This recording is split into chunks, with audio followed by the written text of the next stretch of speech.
नमस्कार मित्रांनो, तर 400 किलोमीटरचा आजचा प्रवास होता आणि आजची बुकिंग होती आपल्या गावातूनच शिंदेवाडी टू मार्लेश्वर, गणपतपुळे आणि बरंच काही. सकाळी 4चा होता पिकअप आणि कस्टमर काय आपले लांबचे नव्हते, जवळचे होते. हनुमान नाना म्हणून संगमेश्वरच्या पाठीमागे सीएनजी वगैरे घेतला भरून आणि म्हणलं पहिला नाश्ता करून घेऊया. देवरुखच्या पुढे आल्यानंतर हॉटेल भक्कम शेटला थांबलो, मिसळ पाव घेतला आणि वरनं एक चहा मारला आणि निघालो की मार्लेश्वरच्या दिशेने. आणि ह्या रोडचा पुढे एंडच होतो, इथून पुढे पर रस्ताच नाही. आणि बघता बघता पोहोचलो मार्लेश्वरच्या पायथ्याला. गाडी पार्किंग लावली आणि तेवढं पार वरनं चालत जायचंय बघा. तुम्ही कधी गेला असेल तर कमेंट मध्ये सांगा, पण तुम्ही गेला नसाल तर पावसाळी अवश्य जावा. गगनगिरी महाराजांचा पण एक आश्रम आहे बघा इथं. दर्शन वगैरे घेतलं आणि परत गेलो बघा धारेश्वर धबधब्याला. आता काही सगळं पाणी वगैरे आटलं होतं, पण पावसाळ्यात असं इमॅजिन करूनच खतरनाक वाटत होतं. त्याच्यानंतर आम्ही आलो बघा रत्नदुर्गला. किल्ल्यावरतीच भगवती माता मंदिर आहे, मस्त आहे मंदिर. तुम्ही कधी आला होता का रत्नदुर्गला? कमेंट मध्ये सांगा.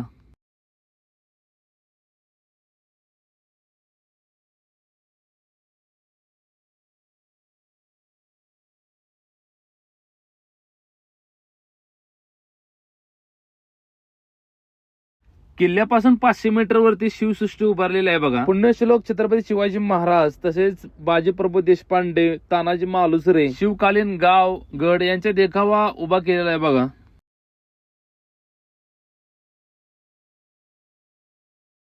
दुपारी जेवणाची वेळ झाल्यानंतर हॉटेल गोपालला आलो.